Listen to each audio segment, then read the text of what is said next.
నమస్కారం ప్రజలారా. మన జగనన్న పరిస్థితి ఏంది? దేనికి మన జగనన్న కూటమి ప్రభుత్వం అధికారంలోకి వచ్చిన నాటి నుంచి ఈ రోజుకి కూడా దేనికైతే కుట్రలు, దేనికి ఈయన ఈ విధంగా చేస్తున్నాడు అనేది రాష్ట్రంలో ఉండేటువంటి ప్రజానీకం అనుకుంటున్నారు. మరీ ముఖ్యంగా మన వైసీపీ పార్టీ నాయకులు, కార్యకర్తలు కూడా ఆలోచన చేసేటువంటి పరిస్థితి, ఆలోచన కూడా చేస్తున్నారు. అసలు అన్న దేనికి అంటే మనం అధికారంలో ఉన్నప్పుడు ఏనాడు కూడా బయటికి రాకుండా కూటమి ప్రభుత్వం అధికారంలోకి వచ్చిన తర్వాత ఈయన దేనికి ఎన్ని ఎత్తుగడలు వేస్తున్నాడు, ఎన్ని డ్రామాలు, ఎన్ని స్ట్రాటజీలు తీసుకొని ముందుకు పోతున్నాడు, ఏం అవసరం, ఏంది విషయం అనేది మనం ఒకసారి చర్చిద్దాం. మీ అమూల్యమైనటువంటి అభిప్రాయాన్ని కూడా తప్పకుండా కామెంట్ రూపంలో తెలియజేయండి ప్రజలారా. మన అన్న అధికారంలో ఉన్నప్పుడు ఎక్కడా కూడా రాష్ట్రానికి పెట్టుబడులు తీసుకొచ్చినటువంటి చరిత్ర అనేది లేదు. ఉన్న పెట్టుబడులు ఎవడైతే పెడతామని చెప్పి వచ్చారో వాళ్ళ కమిషన్లు, మాకింత కమిషన్ అయితే ఇవ్వండి, జే ట్యాక్స్ కట్టండి, ఆ తర్వాత మంత్రులు, ఆ తర్వాత ఎమ్మెల్యేలు, ఆ తర్వాత వాళ్ళు ఏదైతే పెట్టుబడులు పెట్టేదానికి వచ్చారో ఆ నియోజకవర్గ స్థాయి నుంచి అన్నదాకా కూడా కమిషన్లు. సో 7 కమిషన్లు ఇచ్చేదానికే సరిపోతుంది వాళ్ళు ఇచ్చింది. వాళ్ళు ఏదన్నా తీసుకొని వచ్చింది మన రాష్ట్రానికి పెట్టుబడులు పెట్టేదానికి. సో అట్లా అని చెప్పి ఎవడు పెట్టుబడి పెట్టేదానికి కూడా రావా. ప్రస్తుతం కూటమి ప్రభుత్వం అధికారంలోకి వచ్చిన తర్వాత కర్నూలులో ఏ విధంగా సోలార్కు సంబంధించి సోలార్ పార్కులు ఏ విధంగా పెట్టుబడులు పెడుతున్నారు, ఏ విధంగా ప్లాంట్లు పెడుతున్నారు, వేల కోట్ల రూపాయలు కర్నూలులో అయితే జరుగుతూ ఉన్నది. అదేవిధంగా ఇన్వెస్ట్మెంట్లు జరుగుతున్నాయి ఎలక్ట్రానిక్కు సంబంధించి. అదేవిధంగా విశాఖను మనం చూసుకుంటే గూగుల్ పెద్ద సంస్థ, బ్రహ్మాండమైనటువంటి సంస్థ, మనకు సంబంధం లేనటువంటి పనులు ఎన్ని, గూగుల్, సోలార్ ప్లాంట్లు, మైక్రోసాఫ్ట్లు, ఇంకొకటి మనం అంగొట్టిగాళ్ళ మనకేం పనయ్యా? మన ఐటీ శాఖ మంత్రి ఉన్నాడు, బొబ్బట్లు, పచ్చళ్ళు, బిర్యానీ మసాలాలు, చేపల మార్కెట్లు, ఫిష్ మార్ట్లు, ఇది మన వ్యాపారం. నూడిల్స్ మండలాలు తీసుకొని వచ్చి వేల కోట్ల రూపాయలకి ఎంజాయ్ చేసుకున్నామని చెప్పటం. ఇదంతా ఎందుకు చెప్తున్నాడు సీమరాజా అని అంటే, మన జగనన్న అధికారంలోకి వచ్చిన రోజు ఆ మీటింగ్ అక్కడ పెట్టి కలెక్టర్లతో సమావేశం జరిపిన తరువాత నుంచే ప్రజావేదిక కోల్చాలా అని చెప్పి అన్న నోటుకుండానే చెప్పినాడు. ఈరోజు అమరావతిలో సిఆర్డిఏ బిల్డింగ్ని వాళ్ళు నిర్మించడం, దాన్ని నిన్న బ్రహ్మాండంగా ఓపెన్ చేయటం. మనం ఎక్కడైనా సరే మన బతుక్కి మనం ఎక్కడైనా కట్టినామా ఒక బిల్డింగు? మనం రాజధాని ప్రాంతాన్ని ఏదైనా అభివృద్ధి చేసేటువంటి పని ఏమన్నా చేసామా? సరే 3 రాజధానులకు పోయినాం, అవన్నీ కాదు, పక్కన పెట్టు. జగనన్న మనం అధికారంలో ఉన్నప్పుడు చేసిన పనులు ఏ అయినా సరే ఒకరోజైనా చెప్పినాడా? బయటకు వచ్చి చెప్పలా. అదేవిధంగా మనం చూసుకున్నట్లయితే అవి ఏవి చెప్పకపోగా ఈరోజు కూటమి ప్రభుత్వం పెట్టుబడులు తీసుకొని వస్తూ ఉంటే రాష్ట్రానికి ఏ విధంగా పెట్టుబడులు వచ్చున్నాయి, ఏ విధంగా మెగా డిఎస్సీలు పెట్టినారు, ఏ విధంగా ఉద్యోగ అవకాశాలు కల్పించినారు, ఏ విధంగా రాజధానికి సంబంధించి పనులు జరుగుతున్నాయి, ఏది వ్యవహారం, ఇవన్నీ కూడా చూసి మన జగనన్నకు కడుపు మంటై ఒకరోజు తిరుమల అంటాడు, ఒకరోజు ఏది యువత పోరు అంటాడు, ఇంకొక రోజు అన్నదాత పోరు అంటాడు, ఇంకొక రోజు కల్తీ మద్యం అంటాడు. ఈ మద్యం మాఫియా ఇదంతా కూడా మనం అధికారంలో ఉన్నప్పుడు జరిగిందేనని బ్రహ్మాండంగా స్పష్టంగా చెప్పినటువంటి పరిస్థితి. చివరికి దేనికి లోపల ఉన్నాడో తెలుసు. ఇవన్నీ కూడా దేనికి ఈ విధంగా ఒక్కొక్క రోజు ఒక్కొక్క దాన్ని అంటే ఇప్పుడు ఎక్కడపా సింగపూర్ ఇంకో దేశం ఆడుకోపోయినారు కూటమి ప్రభుత్వంలో నారా లోకేష్ గారు, చంద్రబాబు నాయుడు గారు. ఇట్లా వాళ్ళు ఏదైనా సరే మన రాష్ట్రానికి పెట్టుబడులు ఏమన్నా వచ్చాయేమోనని ఇక్కడి నుంచి మెయిల్ పంపించటము, మా రాష్ట్రానికి రావద్దని. రాష్ట్రంలో ఉండేటువంటి ప్రజానికం ఎవరు కూడా తినకూడదు, ఎవడు బతకూడదు, మనం ఏదన్నా ముష్టి ఇచ్చితే అది తిని బతకాలా అని చెప్పి ఈ విధంగా ఏమైనా ఆలోచన చేస్తున్నాడా? ప్రతిరోజు ఏదో ఒకటి తీసుకోవచ్చు బురద. అంటే సరే ఇప్పుడు మనం అధికారంలో ఉన్నప్పుడు చేసినాం. నేను జగనన్నకి ఏం చెప్తానంటే, ఇటువంటి బురద చల్లేటువంటి నీచపు రాజకీయాలు చేయడం మానేసి, మేము అధికారంలో ఉన్నప్పుడు 3 రాజధానులు కడతానన్నా వాటిని దేనికి అమలు చేయలా, 3 రాజధానులు కట్టండి అని నిరసన చేయి. అదేవిధంగా మేము పోలవరం పూర్తి చేస్తామన్నాము, మేము ఇంతవరకు పోలవరాన్ని ఈ విధంగా పరుగులు పెట్టించినాము, మీరు ఎందుకు ఇంకా ఈ స్థాయిలోనే ఉన్నారు, ఇంకా ఈ స్టేజ్లోనే ఉన్నారు, మీరు ఇంకా ఒక మెట్టు ఎందుకు ముందుకు పోలేదని చెప్పు. మన రాయలసీమకు సంబంధించి ఎన్నో ఉన్నాయి.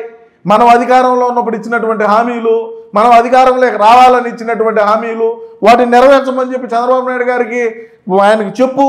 అట్లా బతుకు అసెంబ్లీకి పోయి మాట్లాడంటే 11 మంది అయినా సరే అసెంబ్లీకి పోయి మాట్లాడేటువంటి పరిస్థితి లేదు.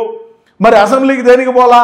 ఇవన్నీ వ్యవహారాలు, ఎత్తుగడలు, ఇవన్నీ ఈ డెకాయిట్ పనులు ఏవైతే ఉన్నాయో వీటినన్నింటినీ కూడా ఈ రాష్ట్రంలో మన పార్టీ కార్యకర్తల మీద రుద్ది అది చేయండిరా ఇది చేయండిరా అని చెప్పి ఏదో చేయాలని చెప్పి మభ్యపెట్టే కాడికి మనకు 11 స్థానాలు వచ్చినాయి. ఏం 11 మంది పోయి అసెంబ్లీలో మాట్లాడితే తప్పే ఉన్నది? 9 మంది పోయి మాట్లాడినా తప్పేమిలే. లేదు, నువ్వు అక్కడే పో మాట్లాడు, పులి కదా, నువ్వు సింగిల్ కదా, మనం పులిబిడ్డలం అయిపోతుంది, నువ్వు పోయి మాట్లాడు అసెంబ్లీలో మేము ఈ హామీలు ఇచ్చినాం, మీరు వాటిని అమలు చేయండి, మీరు ఒకసారి మీరందరూ కూడా క్యాబినెట్ మీటింగ్లో ఈ నిర్ణయాలు తీసుకోండి అని చెప్పి మాట్లాడు. ఆ పరిశ్రమలు ఏదైతే ఉన్నాయో పరిశ్రమలకు సంబంధించి మాట్లాడు. గతంలో ఏ విధంగా మనం పరిశ్రమలు తెచ్చినామో చెప్పు.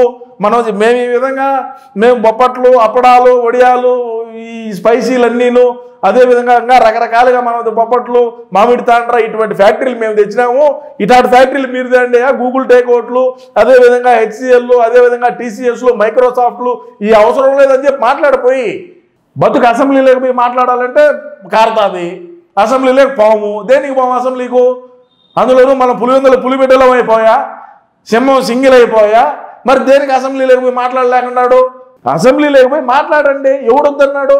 ప్రజాప్రతినిధులుగా దేనికి ఏమి సంకల నాగలు ఉన్నారా? దేనికి ఉన్నారు ప్రజాప్రతినిధులుగా? మిమ్మల్ని ఆ 11 నియోజకవర్గాల్లో దేనికి ఎంచుకున్నారు?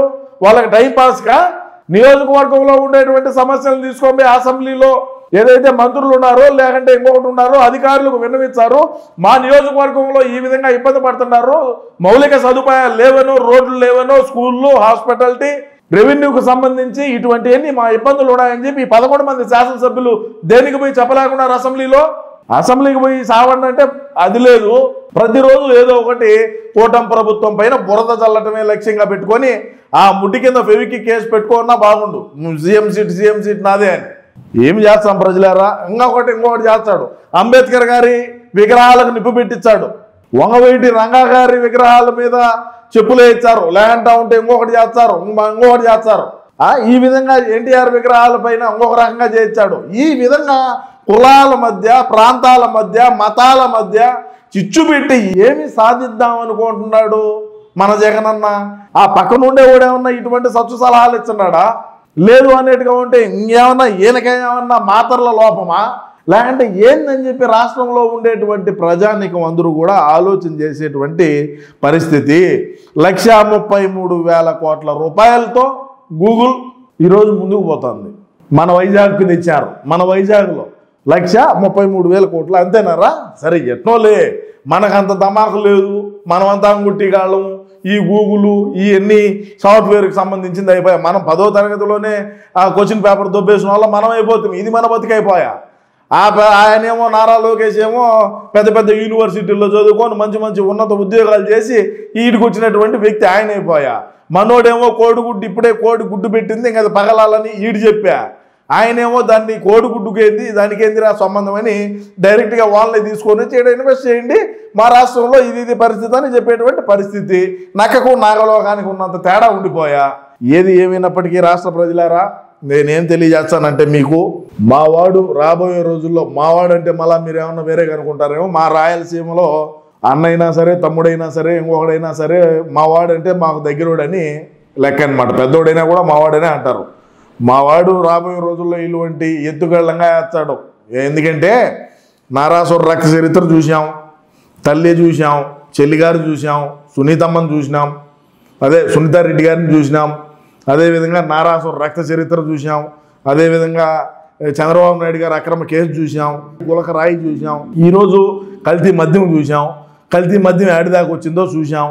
ఇటువంటివన్నీ రాబోయే రోజుల్లో కోకొల్లలుగా జరుగుతాయి. మీరు వాటిని ఎదుర్కొనేదానికి మన పార్టీలో ఉండేటువంటి నాయకులు ఎవరు బలి పశువులు కావద్దని తెలియజేసుకుంటూ, అయా జగనన్న, నేనేం చెప్తానంటే, రాష్ట్రాన్ని మనం అభివృద్ధి చేయలేకపోయినాం, అభివృద్ధి చేసేటువంటి నాయకుల్ని, అభివృద్ధి చేసేటువంటి పాలకులనైనా సరే అభివృద్ధి చేయని మన బిడ్డలు, మన రాష్ట్రం బాగుపడుతుంది. ఇప్పుడు మనం ఎట్లా చేయలేము.